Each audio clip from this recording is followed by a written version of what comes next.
Cambió el modo de comer del mundo y revolucionó la industria alimentaria. Mantiene vivos a los soldados y fría la cerveza. Las utilizamos unos 460.000 millones de veces al año para conservar desde melocotones hasta plutonio.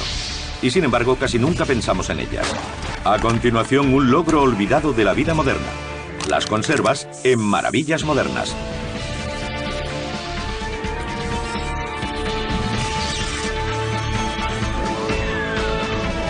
Maravillas Modernas.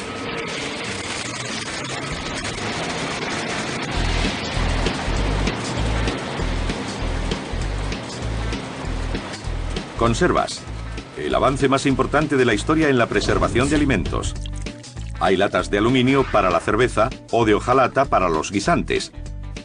Si se puede comer o beber, probablemente venga en lata. Tire de la tapa o córtela. La tecnología para abrir las latas ha cambiado de un modo sorprendente con el paso de los años. Algunas latas protegen la comida, otras nos protegen a nosotros. Y aunque el diseño básico de las latas no ha cambiado mucho, sigue evolucionando hasta el punto de calentar o enfriar la comida por nosotros. Dos de las tecnologías más modernas que desarrollamos son la producción de envases que puedan calentar o enfriar bebidas automáticamente. En el primer caso, la lata autocalentable utiliza química para calentar el contenido. En el interior hay dos reactivos, un poco de cal y un poco de agua. Para activarlo, el consumidor pulsa un botón en la base que rompe el sello y mezcla el agua con la cal, iniciando la reacción. A medida que se mezclan, el consumidor debe ir girando la lata lentamente para facilitar el proceso. En 3 minutos, la bebida estará entre 21 y 26 grados más caliente hasta alcanzar los 65 grados, que se considera la temperatura perfecta para una taza de café. El contenedor autoenfriable usa un principio diferente. La lata aprovecha el calor y la evaporación para enfriar la bebida. El consumidor gira el fondo del envase para liberar un desecante, una sustancia que absorbe el agua. Una doble capa interior está llena de agua y cuando el desecante se mezcla con ella, el agua se evapora, transformación que requiere calor. El calor procede de la bebida y es absorbido por unas sales contenidas en el fondo de la lata.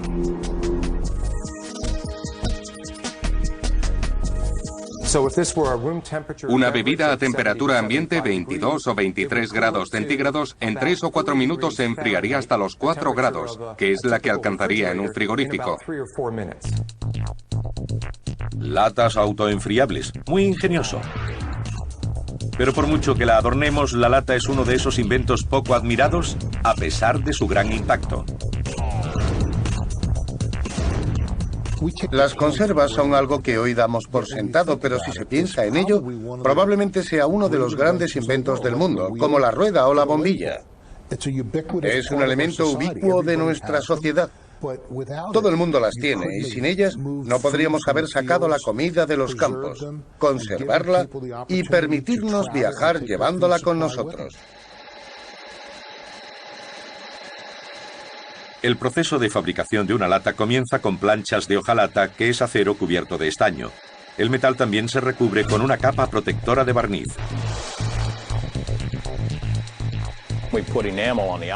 Cubrimos con barniz el exterior de la lata para protegerla de la corrosión.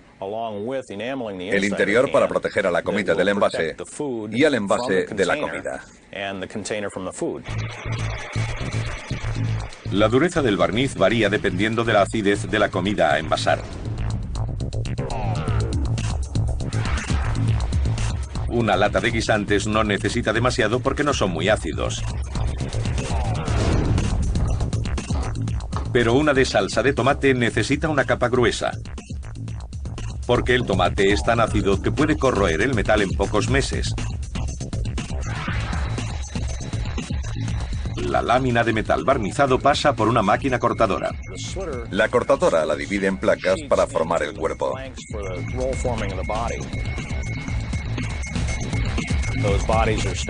De ello se encarga otra máquina que las enrolla en cilindros y suelda la unión. Cuando la lata está soldada, pasa por un sistema de lacado que aplica barniz en polvo sobre la zona soldada. Eso protege la soldadura del producto y el producto de la soldadura. A continuación, las latas pasan a una máquina de doble función llamada rebordeadora-moldeadora. La máquina hace un reborde a los cilindros que recibe el nombre de labio. Esto permite crear el asiento para fijar el fondo de la lata. La misma máquina hace las nervaduras o cordones. La forma de acordeón permite su expansión a altas temperaturas. Eso da a la lata la resistencia necesaria para el vacío. Los rebordes del fondo permiten la resistencia al proceso de cocción que genera presión. Una vez que se sella la lata con el producto dentro y se mete en un horno, esta se hincha. Si no tuviera los rebordes del fondo, este se combaría comprometiendo la integridad del envase. A continuación, la selladora coloca una tapa. La otra se aplicará cuando la lata se haya rellenado con el producto. A continuación, probamos la integridad de las latas con un medidor de aire. Sellamos los dos extremos e introducimos una pequeña cantidad de aire para ver si hay fugas. Si descubrimos que el fondo, los rebordes, la soldadura o el mismo acero tienen alguna imperfección, se desecha la lata.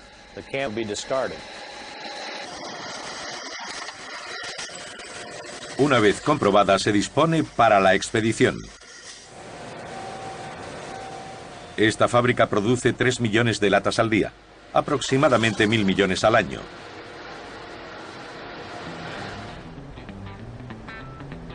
Durante la temporada de producción, las latas son enviadas a las fábricas de conservas, en este caso a Del Monte, en Crystal City, Texas, donde envasan judías verdes.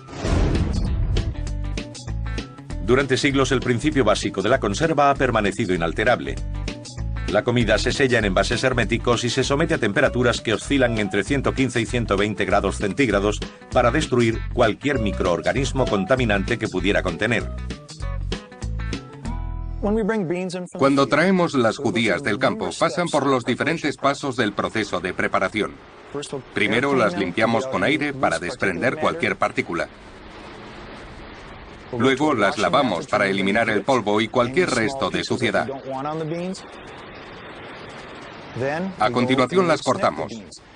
Pasan por una serie de tambores giratorios que les cortan las puntas para que no haya que hacerlo en casa.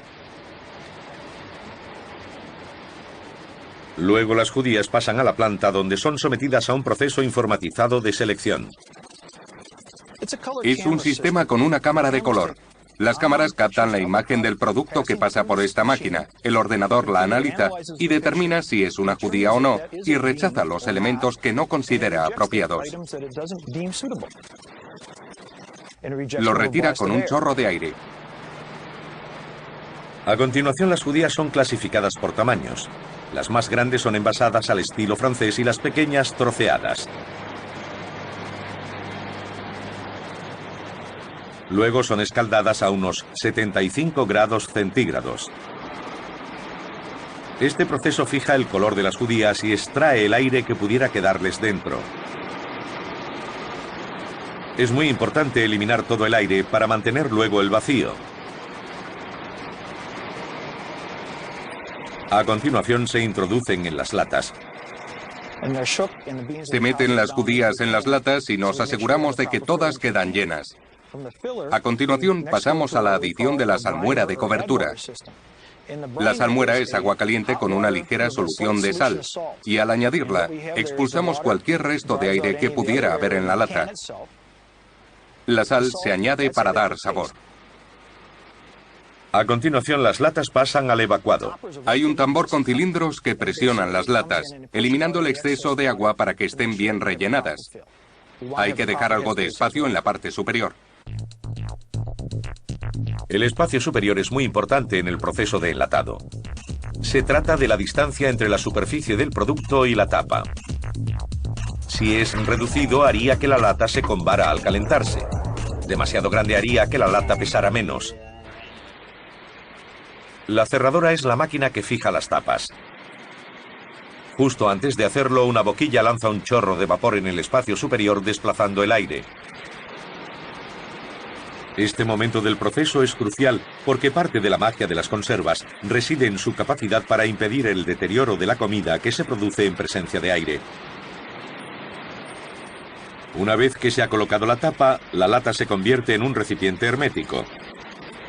El siguiente paso es la aplicación del código que indica el día de envasado y la fecha límite de consumo.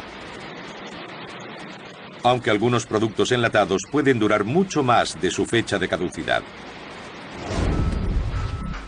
A continuación, las latas son llevadas a una olla a presión gigante, un autoclave. Lo que hacemos es llenar esa autoclave de latas. Y una vez cerrada la puerta, se extrae el aire para asegurar un entorno de vapor adecuado para la cocción. El sistema de control indica la temperatura y el tiempo de cocción adecuados mediante un programa informático. La comida se cuece dentro de las latas y no antes porque este método crea el medio más estéril. Una vez que la lata ha sido sellada, ninguna bacteria puede formarse en la comida. Los ingredientes permanecen frescos hasta que el envase es abierto. Se etiquetan, empaquetan y expiden.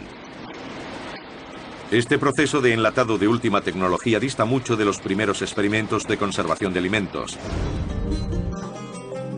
Las antiguas civilizaciones sospechaban que el aire era enemigo de la comida y el vino. Hace más de 3000 años, los griegos sellaban el vino en vasijas herméticas mediante resina de pino. A finales del siglo XVII, los productores de vino empezaron a tapar sus botellas con corcho.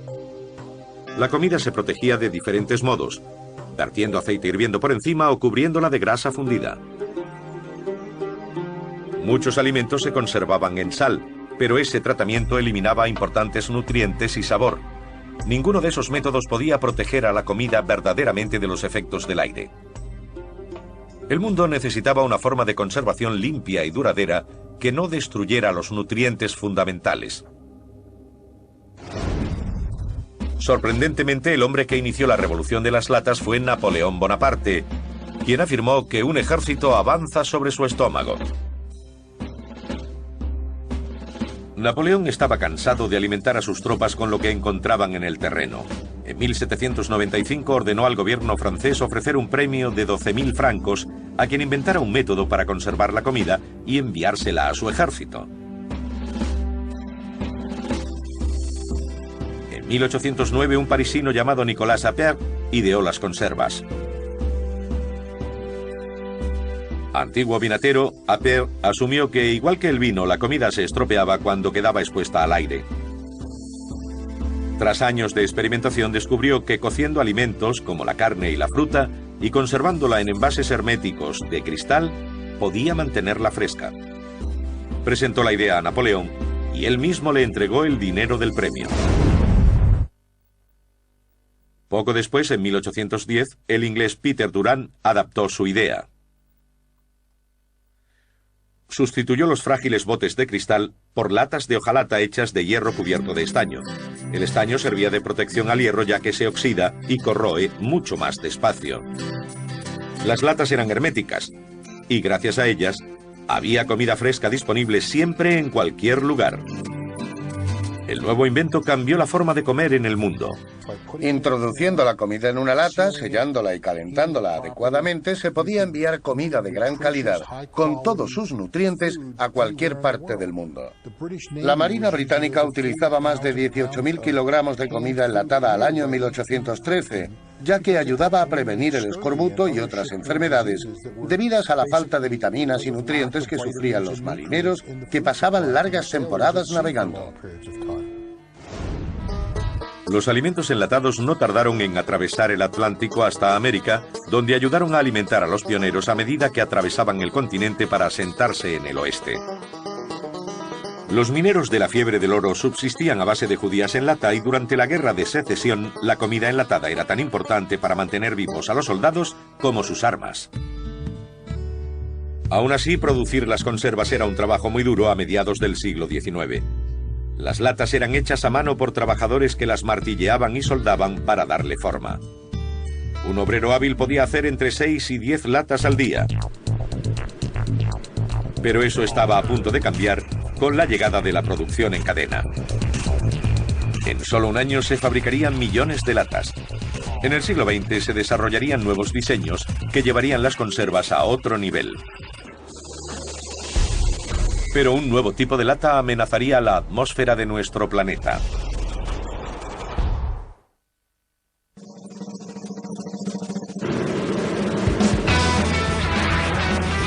Los estadounidenses utilizan una media de 140 conservas al año.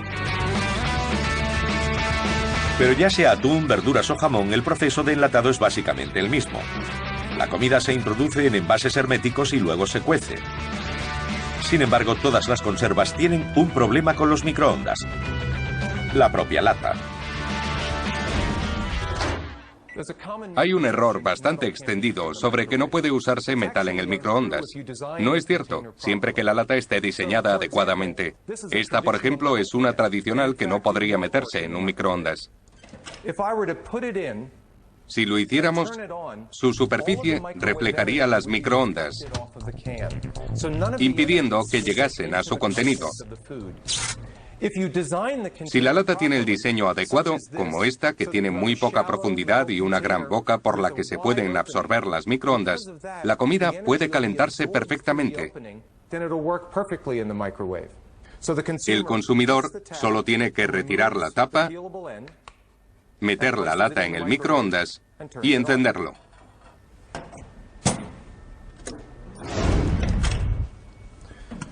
Como se puede ver, la comida se ha calentado como si estuviera en un recipiente normal. Las latas para microondas son lo más nuevo en una larga lista de innovaciones desarrolladas por Food Can Manufacturers. Uno de los mayores avances llegó a finales del siglo XIX con la introducción de la producción en cadena. Las cadenas de montaje y las máquinas permitieron a los fabricantes producir miles de latas al día, que también eran más seguras. Las primeras latas soldadas a mano solían tener muchas fugas. Las soldaduras apenas soportaban el transporte, las latas se rompían y el metal se corroía. Al mejorar el proceso y la consistencia del metal, muchos de esos problemas desaparecieron. La gente empezó a aceptar que las latas tenían un nivel de calidad y no contenían bacterias como las del botulismo, que podían matar. Las conservas modernas han reducido al mínimo la posibilidad de contraer botulismo causado por bacterias que crecen en entornos anaeróbicos. Entre 1990 y 2000 no se informó de ningún caso de botulismo causado por una conserva en Estados Unidos.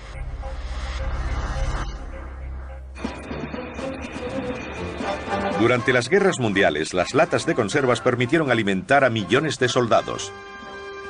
Durante la Segunda Guerra Mundial, el ejército buscaba una forma de alimentar a sus tropas rápidamente.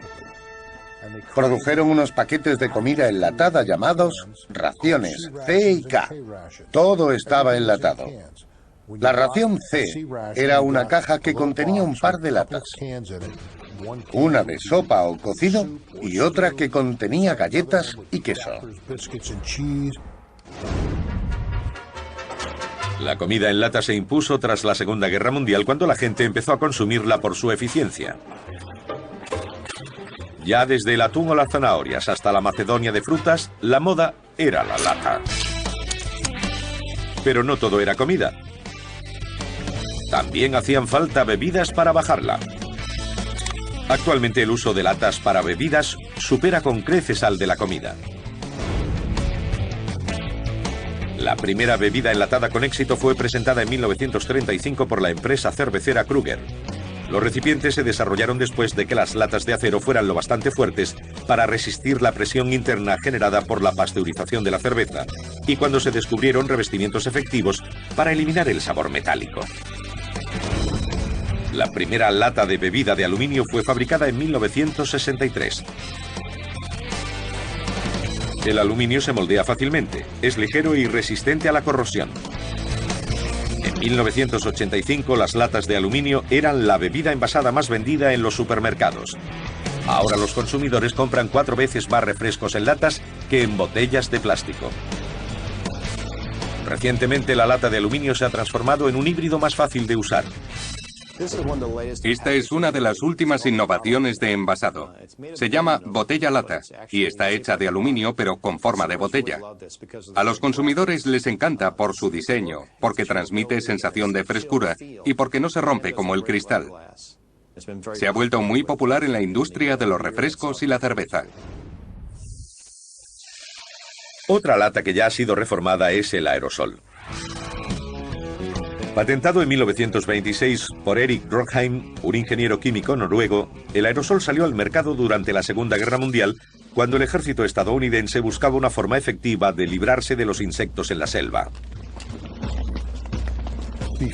Antes de la invención del aerosol y los insecticidas en spray, se usaba el atomizador.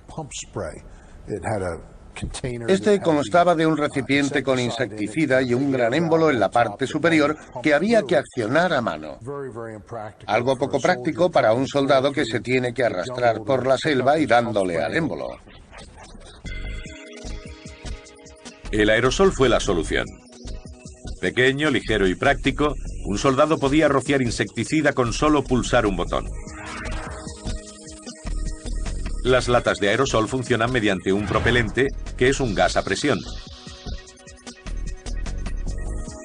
La boquilla de la parte superior de la lata se abre al presionar, y la presión del gas impulsa el producto obligándolo a salir por un estrecho tubo. La boquilla atomiza el líquido vaporizándolo.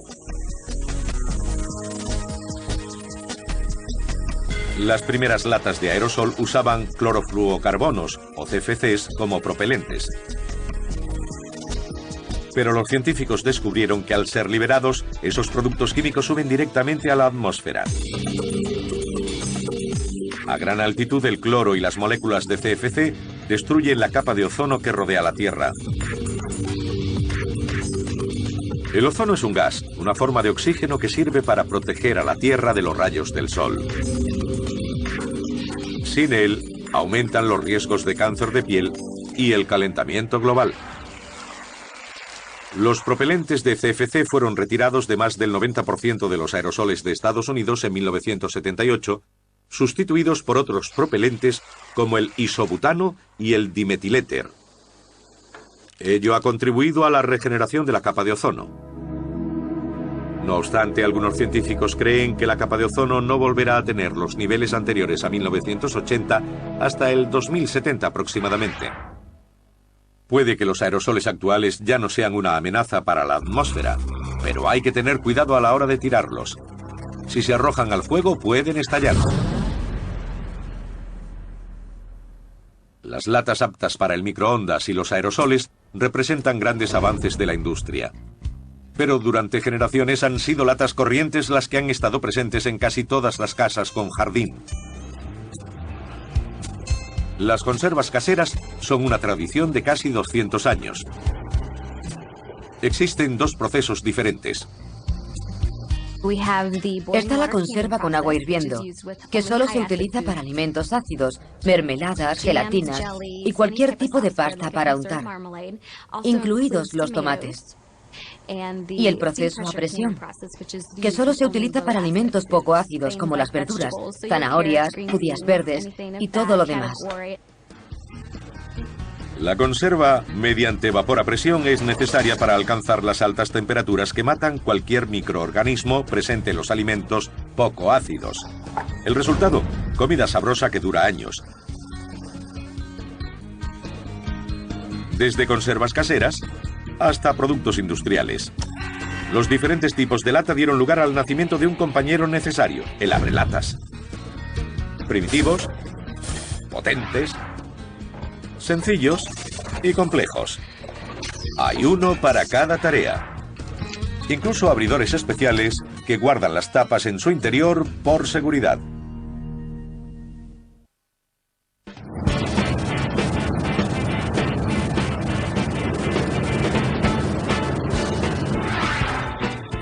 A los humanos nos llevó cientos de años idear modos de meter cosas en latas. Pero seguimos trabajando en maneras de sacarlas. Presentamos al titán de los abrelatas, el modelo 825A de Edlund Company. Es el sistema abrelatas más avanzado del mundo y puede controlarlo una sola persona mediante una interfaz informática táctil. El mercado para el sistema de apertura de latas 825A son las grandes empresas de elaboración de comida que tienen que abrir cientos y cientos de latas al día para hacer salsas o pizzas. Puede abrir hasta 30 latas en un minuto o 1800 por hora con un solo operador. Algunas empresas lo utilizan para abrir hasta 14.000 latas al día. El coloso está controlado por ordenador. El operador mete las latas en la máquina a través de la cinta transportadora. Esta está equipada con chorros de agua que limpian el exterior de las latas y chorros de aire que las secan. De la cinta transportadora, las latas pasan al abridor. Este abre las tapas con un solo movimiento. Unas pinzas de contacto las retiran y las dejan en un receptáculo que hay tras la máquina. El equipo cuenta con unos sensores que cronometran cada movimiento hasta milisegundos, incluyendo la retirada de los desechos. A continuación, las latas pasan por la zona de vertido, en la que son volcadas para echar el producto en el contenedor de la estación de bombeo. Y siguen hasta la zona de desecho, donde vuelven a ser enjuagadas. Los chorros de agua limpian el interior de las latas y acaban entrando a una compactadora. Esta tecnología que tanto tiempo ahorra tiene un alto precio. Dependiendo de las opciones que quiera el cliente, la máquina más sencilla puede costar unos 40.000 euros. Y con todas las opciones puede llegar a 60 o 65.000 euros. Con los años, la investigación se ha centrado en hacer latas herméticas y resistentes. Pero hay un problema de raíz. ¿Cómo abrirlas? Durante el siglo XIX apenas si se prestó atención a los abridores. Durante la Guerra de Secesión, los soldados utilizaban sus bayonetas para abrir las conservas. El primer abrelatas patentado fue inventado por Ezra Warner de Waterbury, Connecticut, en 1858. El abrelatas moderno, con una rueda afilada que corta el borde de la tapa, fue inventado por el estadounidense William Lyman en 1870. Durante la Segunda Guerra Mundial, los soldados llevaban un abrelatas como parte de su equipo. Fue llamado P-38 porque hacían falta exactamente 38 punzadas para abrir la lata. Los consumidores abrieron sus bebidas con el abrelatas en forma de punzón hasta 1966. Fue ese año cuando se inventaron las tapas con anillas. Las tapas con anillas funcionaban a la perfección, pero generaron una gran controversia, porque a la gente le preocupaba cortarse con los bordes. Luego aparecieron las tapas abre fácil, que quedan dentro de las latas. Las tapas abre fácil son perfectas para las bebidas, pero las conservas ya cuentan con un sistema que rivaliza con los anteriores. Una de las últimas tecnologías desarrolladas son las tapas de pestaña de aluminio. Son flexibles y de metal, por lo que siguen protegiendo el contenido de la luz y el oxígeno, igual que las latas convencionales. La diferencia es que se pueden abrir con la mitad de esfuerzo que las tradicionales. A pesar de todas estas innovaciones, los abrelatas siguen siendo necesarios. Uno de los más extraños es el diseñado para su uso en prisiones, donde los internos suelen trabajar en las cocinas y podrían robar un abrelatas para usarlo como arma. En una prisión hay unos 20.000 reclusos aproximadamente que comen en 4 comedores diferentes, en los que abren latas 3 veces al día. Si una tapa desaparece, tienen que llamar a un equipo de las fuerzas especiales para encontrar esa arma potencial, que podría ser muy peligrosa en ese tipo de población. Este es nuestro equipo abrelatas 625 APP. Fue diseñado para una prisión de Nueva York. Funciona abriendo las latas, cogiendo las tapas y almacenándolas en un receptáculo para que los prisioneros no puedan cogerlas y utilizarlas como arma. La unidad viene equipada con un contador de latas y otro de tapas. De ese modo, se puede controlar el número de latas abiertas y las tapas del receptáculo. Los dos contadores tienen que coincidir o la máquina se para y deja de funcionar. Eso alerta al equipo de seguridad de que hay un problema. Para volver a ponerla en marcha hay que utilizar una llave de seguridad y arrancarla. Para manejar la máquina hay que meter una lata y pulsar los dos botones verdes. La luz verde indica al operador que ha terminado el proceso. Quitando la cubierta protectora de la máquina podemos ver cómo funciona. Las tapas se almacenan en un cajón de seguridad. El encargado tiene una llave que abre el candado y puede sacar el recipiente. Las tapas y latas usadas son mucho más que un riesgo para la seguridad. Generan una gran cantidad de basura. No obstante, sirvieron para llevar a cabo un esfuerzo que produjo el ahorro de miles de millones de euros al año en electricidad.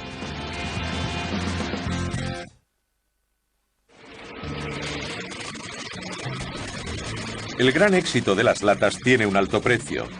Millones de kilos de metal desechado en los vertederos. En la década de 1970 tuvo lugar una revolución de reciclaje que llevó a la lata a convertirse en el recipiente más reciclado de todos. El reciclado de latas es la iniciativa medioambiental con más éxito. Las latas de aluminio y acero se reciclan en un 50%. En Estados Unidos y el resto del mundo, miles de millones de latas de aluminio son recogidas y recicladas. Para reciclar una lata solo hace falta un 5% de la energía que se necesita para fabricarla. De hecho, el reciclaje es tan importante que una lata de aluminio se puede usar para hacer 6 nuevas latas en un año. Se reciclan continuamente. Anheuser-Busch efectúa una de las mayores y más importantes operaciones de reciclaje. Los consumidores tienen varias opciones de cómo reciclar sus latas de bebidas. Algunos disponen de contenedores, otros de instalaciones de entrega voluntaria y otros van a centros de recompra. En los centros de recompra, las latas son pesadas en grandes cantidades. Una vez pesadas, se paga una cantidad determinada al consumidor. El precio varía en base a lo que el centro recibe por el metal. Algunos centros procesan docenas de millones de latas al año. En Estados Unidos se reciclan aproximadamente 113.000 latas de aluminio al minuto. Las latas pasan a una máquina que compacta de 300 a 500 kilogramos, dependiendo del modelo. A continuación, los bloques se envían por camión o tren.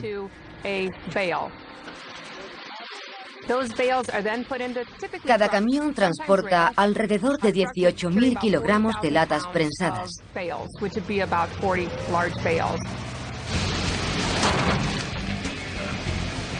Las latas compactadas se envían a unas instalaciones de recuperación donde son fundidas y transformadas en bobinas de aluminio, del que se harán los nuevos envases.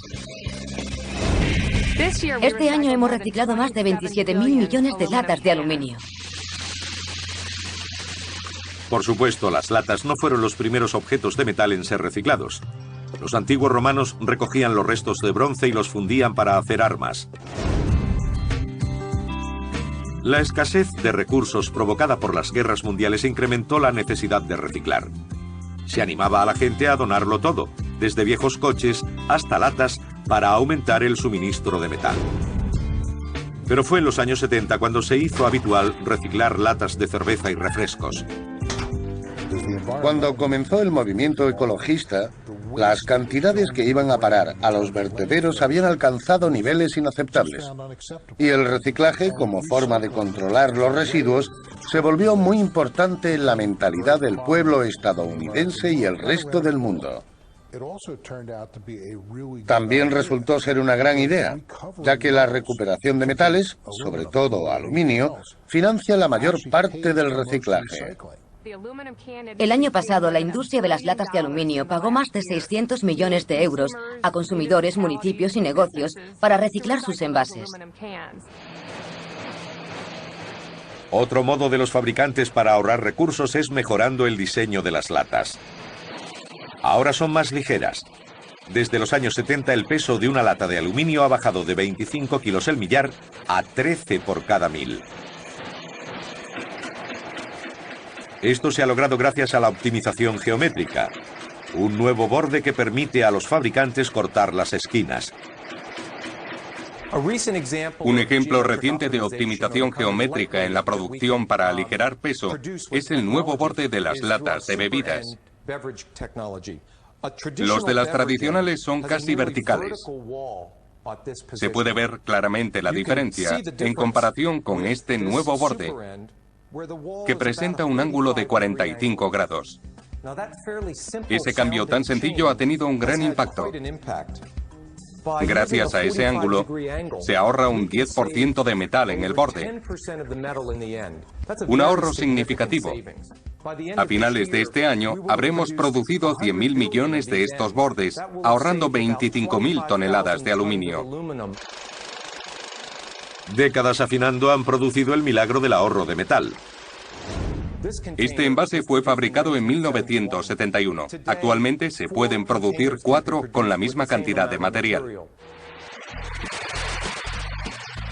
Latas de aluminio más ligeras pueden valer para nuestra cerveza. Pero necesitamos a grandes pesos pesados para contener algunas de las sustancias más tóxicas de la Tierra.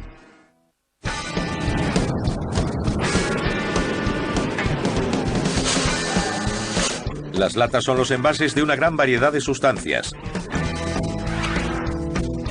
Actualmente más de 1.500 tipos de productos se conservan en 460.000 millones de latas al año.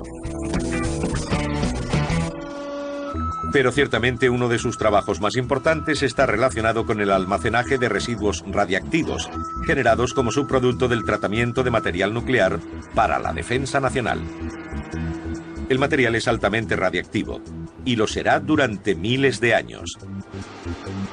Las instalaciones de tratamiento de residuos de defensa en el Departamento de Energía de Estados Unidos de la planta de Savannah River en Carolina del Sur llevan a cabo el importante proceso de almacenar residuos nucleares de forma segura. Tenemos toda una serie de residuos derivados de la obtención de elementos nucleares en los reactores.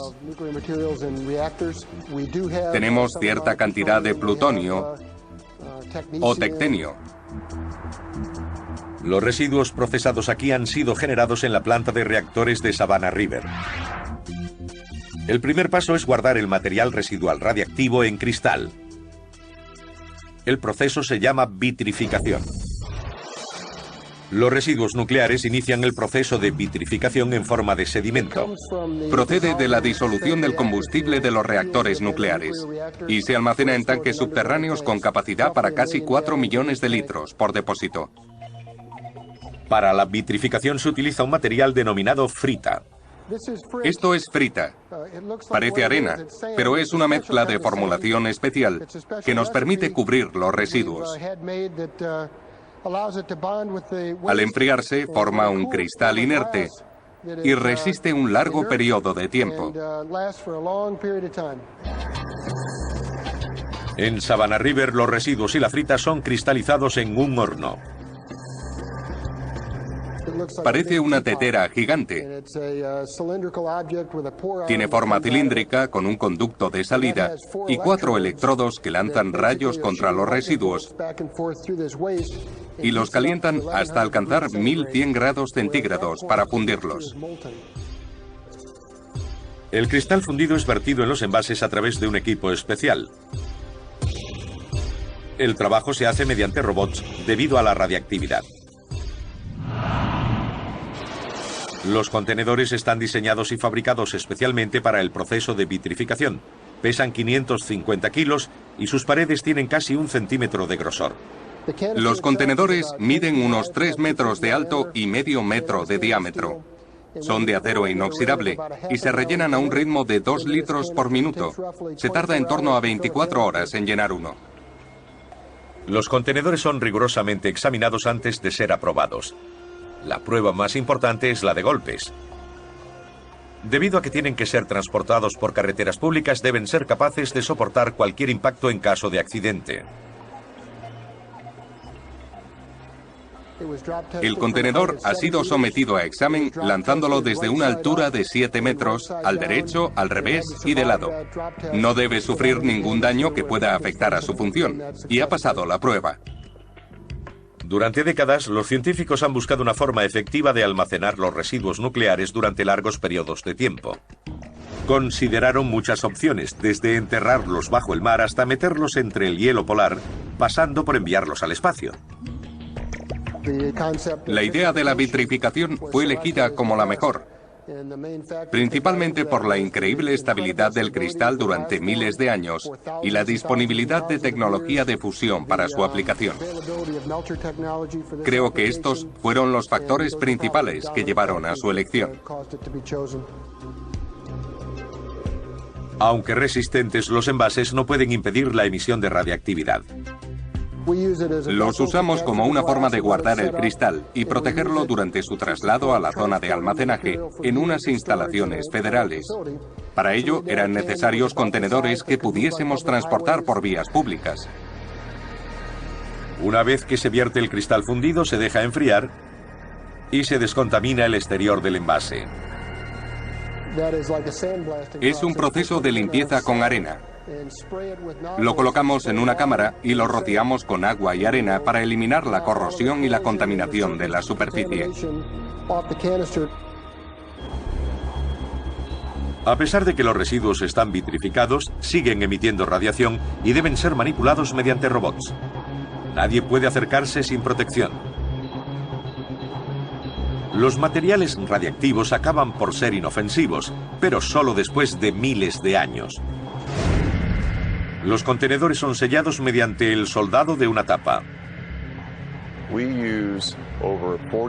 Necesitamos más de 40 toneladas de presión y 1/4 de amperios de corriente eléctrica para soldar la tapa en menos de 1,5 segundos. Esto es mucha energía en muy poco tiempo. El proceso crea una soldadura fiable y robusta que ha sido probada en miles de envases. Tras el sellado se transportan a una zona de almacenamiento. Tenemos un vehículo especial que transporta los contenedores desde nuestras instalaciones hasta los almacenes. Es un vehículo de grandes dimensiones. El diámetro de las ruedas es de 1,5 metros. Un operador carga los cilindros mediante una grúa hidráulica y cuando llega a su destino final, los deposita en el lugar asignado.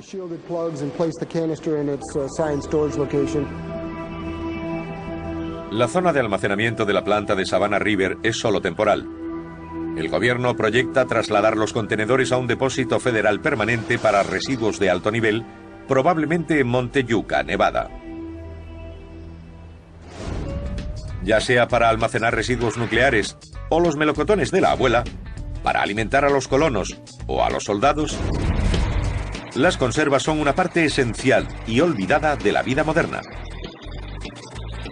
Fiable y reciclable es un pequeño invento que cambió nuestro mundo.